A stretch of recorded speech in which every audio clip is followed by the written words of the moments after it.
I think search will exist. I just don't think it's going to exist in the same way it has in the way that we thought about a bar. It's going to be embedded in simple voice requests, simple assistants that pop up. You don't have to just go to Google anymore. Hello and welcome to the Barrons Streetwise podcast. I'm Jack Howe, and the voice you just heard, that's Brent Thill. He's an analyst at Jefferies covering Alphabet and other software and internet giants like Microsoft and Amazon and Meta platforms. And he's talking about search, which is dominated by Alphabet's Google, but which faces the most upheaval in decades from artificial intelligence. We'll hear about that and what it means for Alphabet stock.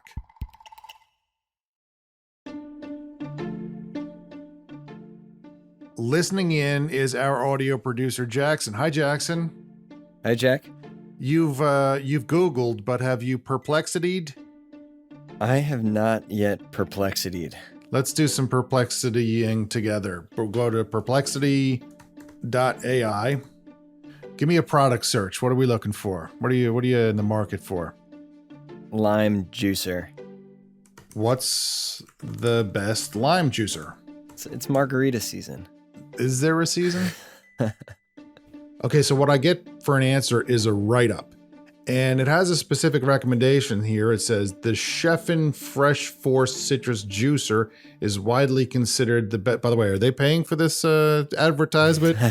I hate giving it away for free. I'm going to make a few quick calls.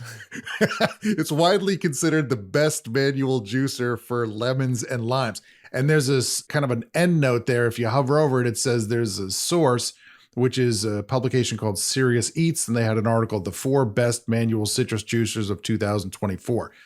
It goes on to explain some key advantages. It has some other recommendations. The KitchenAid Citrus Squeezer is there. If you're on a budget, they mentioned Zach Design's Citrus Reamer. And we've got a juicer, a squeezer, and a reamer so far. I guess those are the same thing. You know, I don't know, but I'm not sure I want to look that up on Google Images. If I were a lime, I know which one I'd prefer. Okay, so the point here is that I get a few paragraphs, some bullet points, and I'm done. My question is answered. What I'm not doing here is I'm not clicking on links and going to other places to find the answers for myself. Now, let's run the search at Google. What's the web address again, Jackson? Oh, that'd be google.com. And here is the classic Google presentation. Across the top, I've got this row with pictures, and it says they're sponsored. These are all links. It's basically like I'm looking at a shopping site, right? This is a shopping presentation. I can click on any one of these links, and I can go to Williams-Sonoma. I can go to Pottery Barn. I can go to Amazon. And then below those product displays, I have another set of sponsored links. There's one here from Food and Wine with their review, 2024's best citrus juicers. And then as we scroll down this long page, we get links and links and links. Other questions that people are also asking. Apparently, some people are asking, can you use a lemon juicer for limes? I feel like I can tackle this one. Give it a shot. Give it a shot. What's the worst?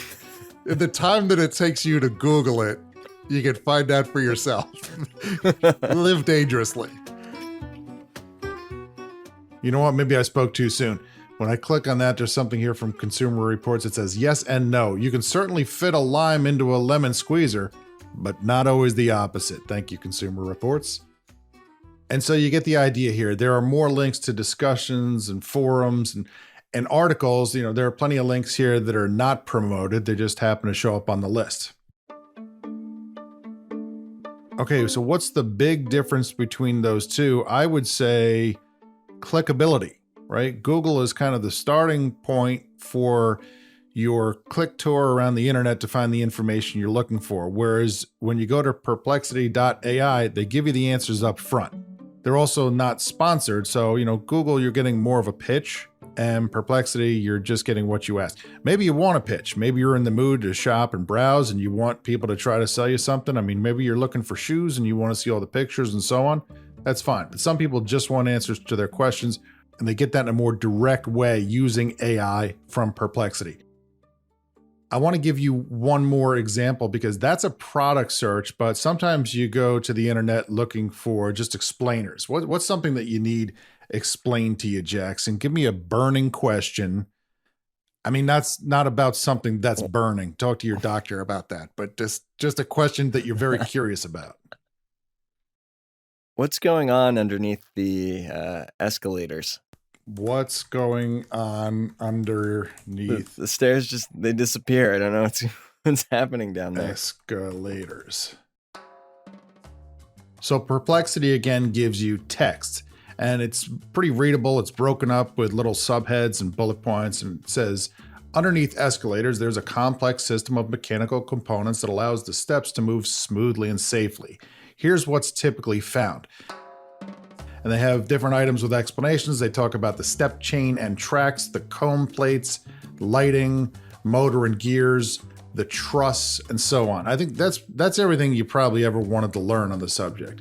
Now, when I type the same thing in at Google, it doesn't quite get what I'm asking in the same way. I mean, there are videos, and one of them is inside of underneath an escalator. That seems relevant. There's another one, how to survive a malfunctioning escalator. Another's called 10 interesting facts about escalator accidents. No, thank you. But maybe I need to ask the question in a more direct way. So I change it to, how do escalators work? And there I get just what I'm looking for. There's an article from a publication called How Stuff Works, and it's titled How Escalators Work. There's an article of the same title from a company called Peak Elevator, which I gather is in the parts business. And there's another explainer from a publication called Wonderopolis. But in each of these cases, I have to click to go to the article. Okay, so what's the significance of this? Alphabet as a company posted more than $80 billion of revenue in its most recent quarter, and more than 3/4 of that came from advertising. And a key way that Alphabet makes money in advertising is through promoted links.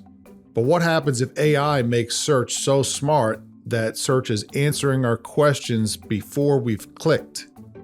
Can Alphabet still make the same money in search in a less clicky world?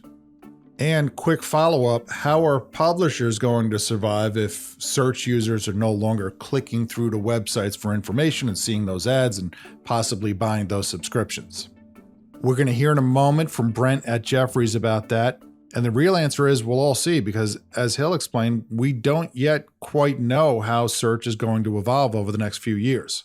But let me give you two things that we know now. One is that Google is integrating AI in its core search platform. It has this model called Gemini, and it announced this month that it's rolling it out everywhere. You might start to see a different look on some of your search results. Google has this little video demo of someone searching, how do you clean a fabric sofa? You still end up with a long scrolly page. There are sponsored links, product displays for Nature's Miracle stain and odor remover, for example. There's a link to a publication called Merry Maids, and they have an answer on their site. But at the top of the results page, you get a text explainer. There are tips there on vacuuming, spot cleaning, using baking soda, using a fabric upholstery cleaner. I guess if I had to describe this, I would say it's a typical Google search, but it seems to be wearing a Perplexity hat. You get that AI result before you come to all your links. Google says our custom Gemini model can take the legwork out of searching. Now hold that thought, taking the legwork out of searching, because it also explains in a blog post, we see that the links included in AI overviews, that's the name of its new search presentation. The links included in AI overviews get more clicks than if the page had appeared as a traditional web listing for that query. It also says, as we expand this experience, we'll continue to focus on sending valuable traffic to publishers and creators. So does that make sense? Because it doesn't totally make sense to me. If you're taking the legwork out of searching, Jackson, what is the legwork of searching? It's really in the finger work. The finger work, it's really the clicking, right? It's the clicking The clicking and scrolling, yeah. So how is it that you're taking out the legwork, but you say you're getting more clicks? I think the clicks are the legwork. I think you have a point. It sounds like Google is talking out of both sides of its Google hole.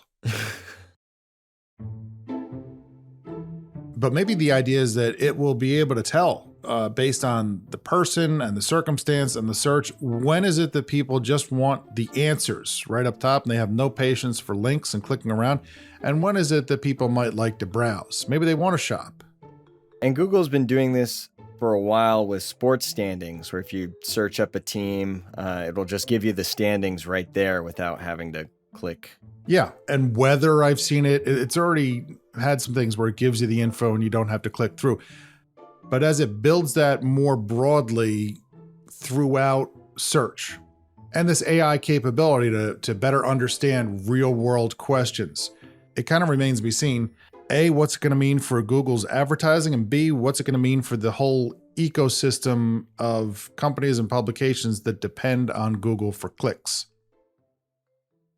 By the way, if you search perplexity.ai for what effect will AI have on Google's profitability, it has a decent explainer on the subject. AI could improve the relevance and personalization of search results. It could even increase user engagement and ad revenue, but it also might reduce the need for traditional search engine optimization. It could disrupt Google's enormous advertising business that relies on websites paying for visibility. And that's the delicate dance for Google. It has to roll out these AI capabilities to keep up with these small, young upstarts. It's maybe the first time in decades that it's faced a real threat to its dominance in search. So it has to do this, but it has to do it in a way that preserves its search economics.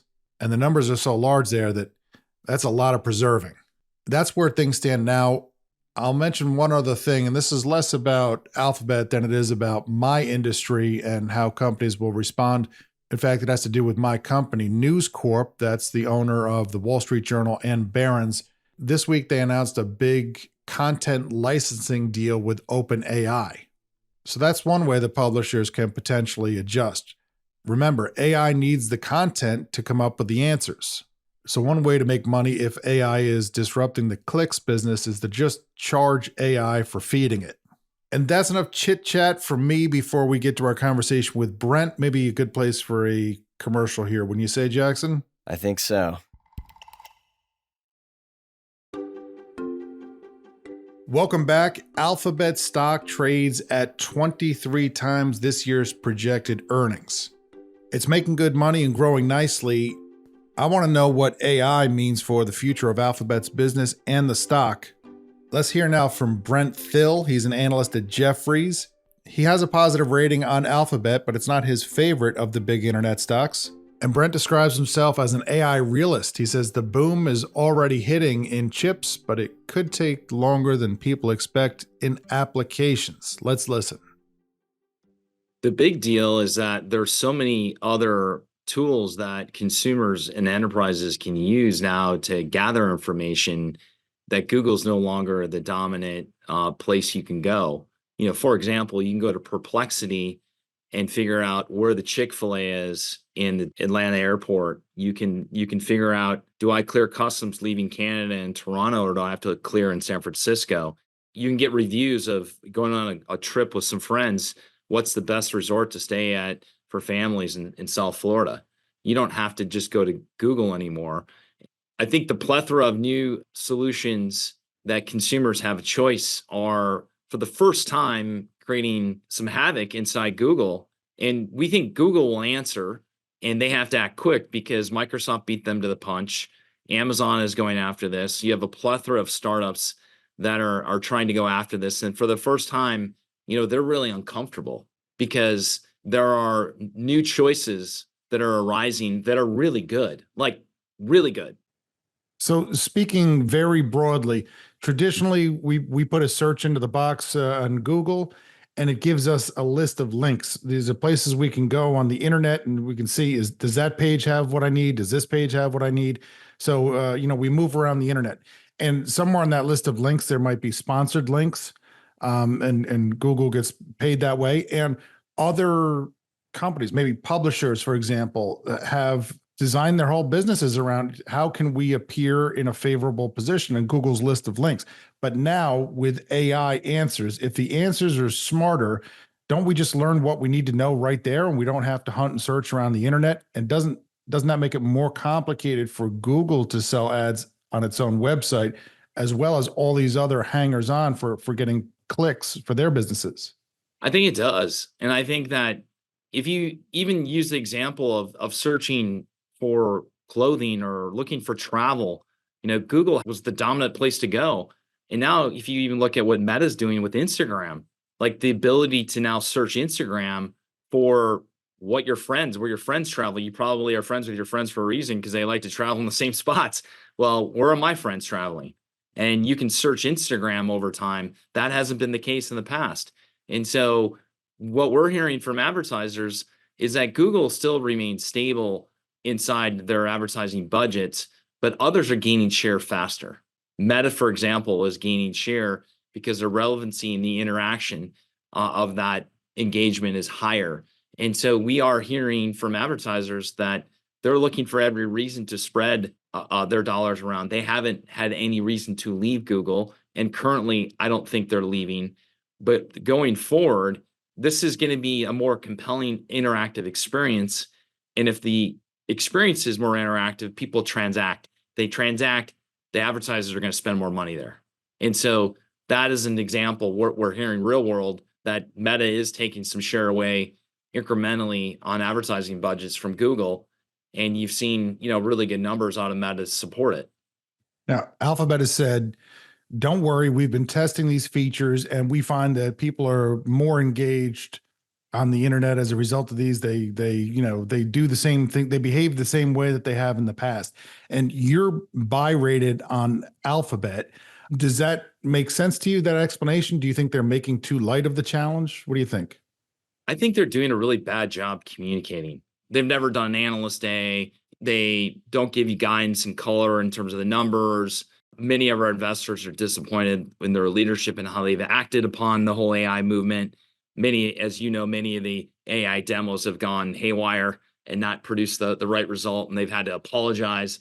And I think that they have more behind the scenes. And I think if you sat in front of the board and you said you did these three things, I think Alphabet stock would go 15% higher in a nanosecond because they're basic things: communicate, share the stories, offer more color. They own this asset called YouTube. Why not do an analyst day around AI on YouTube instead of bringing everyone into a room and say, for Wall Street, here's actually what we're doing. Here's where we think the misperceptions are. Here are your top 10 questions and address them. Do they do that? No. And any improvement, in my opinion, would lead to more upside for the stock. Google is dominant in search, and Apple has a dominant position in these handheld devices everyone is carrying around. And I read about a coming partnership in AI between the two. What do you make of that? And who's the winner in that? Or is it both? Is it even? What do you think?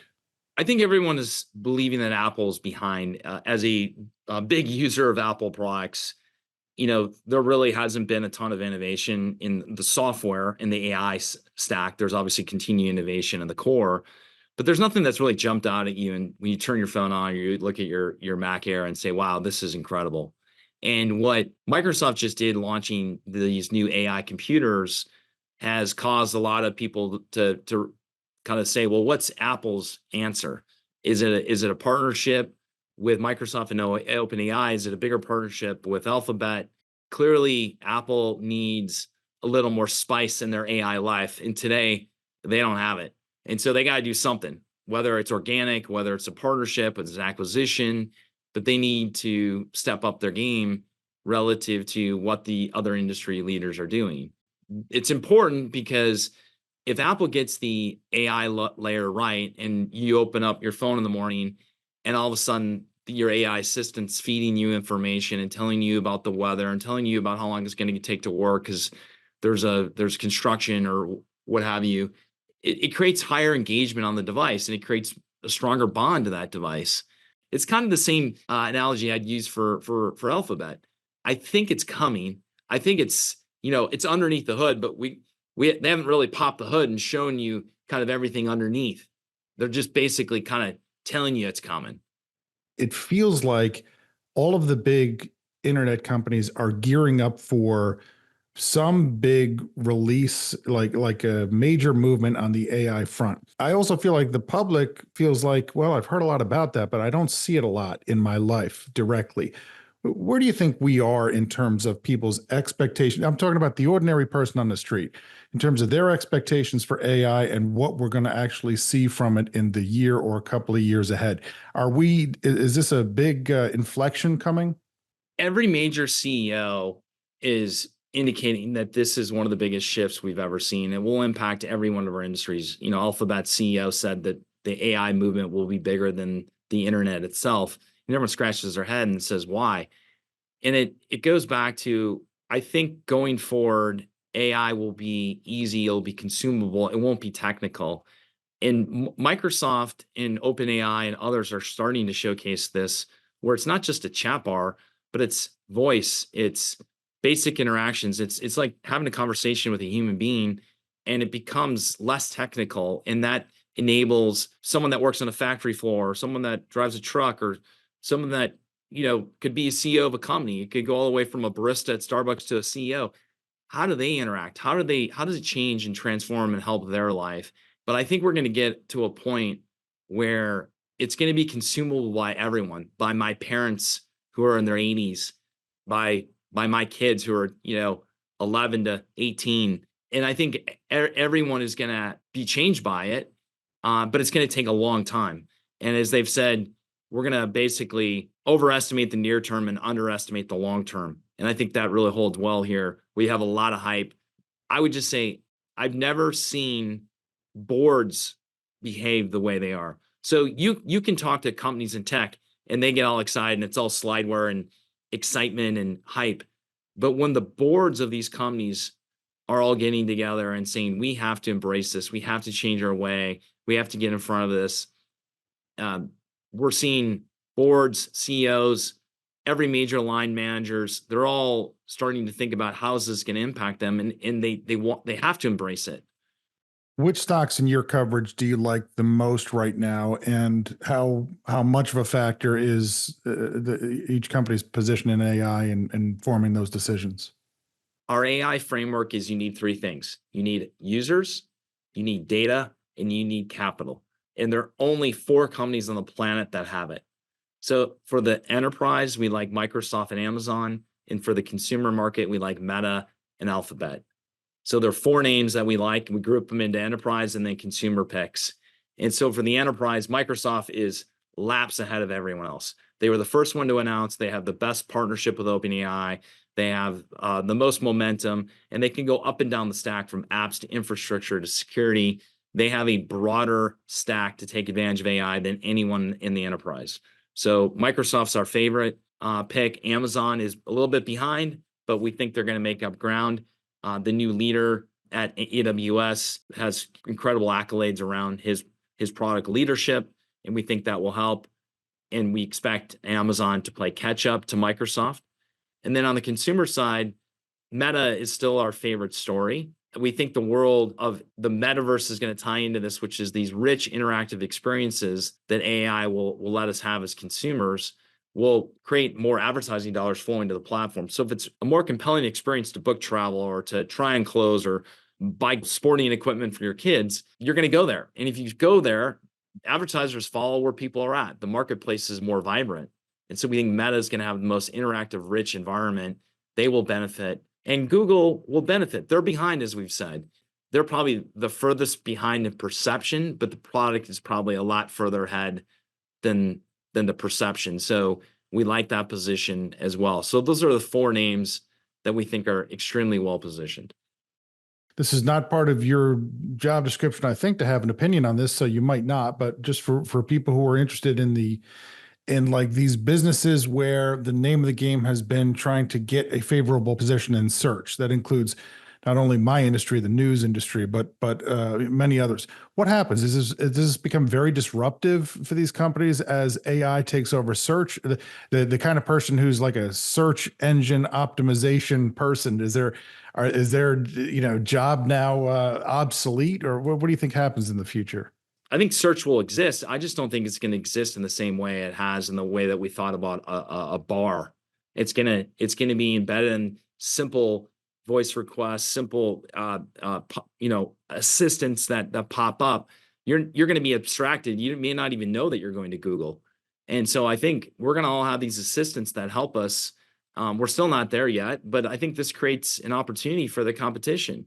And we're seeing this with these small teams that are building an incredible product that I think it's a scary place right now, because I think the whole industry is getting kind of turned upside down, and no one really knows exactly what it's going to look like 3 years from now. We know what it's going to look like this year. Google will be just fine. But I think 3 years from now, it could look radically different. And we think Google's gonna react, and I think it's making it better, because sometimes you're a better company when you have competition. They haven't had competition for quite some time. The number one question investors are asking right now is the AI trade has been very clear. Today, AI is all in infrastructure. So if you take ANET, which is Arista and networking, and Dell and NVIDIA and ARM, and even if you want to throw in some of the energy companies, TLNE, who's partnered with Amazon and others, if you look at that cohort of stocks, they're up 40, 50, in the case of NVIDIA, up 92%, right? So as all the AI industry leaders are saying, is AI is living in the infrastructure. You have to build the foundation in the infrastructure for the applications to work. AI is not in the applications. So all you need to do is look at the SMH, which is the semiconductor index. It's up 34%. The software index, which is the IGV, is up 4%. So the scoreboard says in AI, 4 to 34%. That's your year-to-date return. So the number one question we get is, when is the AI infrastructure semi-led first outperformance in stocks going to come to software? When's it going to come to other areas of technology? And if you look at the underperformance of Apple, the underperformance of Microsoft, the underperformance to other names, that's a central question we're getting. We think it'll come, but as we've said, when you arrived in Telluride and you saw those beautiful mountains during the gold rush, you had to buy picks and shovels to find the gold. You didn't just create a gold store. And so everyone thinks there's gold everywhere. And the reality is the AI gold rush is really just an infrastructure. Everyone's just buying all the infrastructure. The risk is, what if this doesn't work? What if all these AI agents go rogue? What if all the AI is like the paper clip? Remember Clippy, the paper clip from Microsoft? You want to turn it off? And we've heard of customers that have been deactivating Microsoft Copilot on their desktop because it's annoying, it's not the right answers, it's not producing the right results. So I have been what I call a more balanced AI analyst, which is, don't believe all the hype. There are examples of AI not working, and there's a real risk. What if this doesn't work the way these companies are pitching? And as they say, it shows well, but it's got to go into implementation. And 95% of AI projects are what we call proof of concept, or POC. 5% are real implementations. What if all the big hyperscalers are like, consumers don't want this? Enterprises are like, it ain't working. They think it's going to work because they want to sell you the next thing. But what if it doesn't? Thank you, Brent. Jackson, Brent mentioned about some of Google's AI demos going haywire. Yeah. I think one of the ones he might be referring to was a little over a year ago, and it was when the company tweeted a video demo of its Bard chatbot answering a question about the James Webb Telescope. And in the demo, it said that telescope, quote, took the very first pictures of a planet outside of our own solar system. That is apparently not true, it turns out. Apparently the first was something called the European Southern Observatory's Very Large Telescope back in 2004. That has been confirmed by NASA. And it might not sound like a big deal that Bard got something wrong in this video demo tweet on Twitter, but the stock lost 7% in a day back then. One commenter on the tweet, and Jackson, you better have your hand ready on the bleep button for this. He called it misinformation at scale, bullshit as a service. Now, you didn't bleep the bull part of that, right? You got to keep the bull so that listeners know what the commenter is saying. Yeah, bull was unbleeped. But you definitely have to bleep the shit. That's the important part. Got you covered. Again, let's point out that was more than a year ago, and it was this chatbot, not Google's new AI rollout over search. And we all know that AI isn't perfect, but we'll see how it goes. I guess the good news for Alphabet is that if AI turns out to be a bust for now on the application front, meaning this stuff doesn't work nearly as well as people thought it was going to work, and it takes a few years for it to come around, then Alphabet is stuck with what?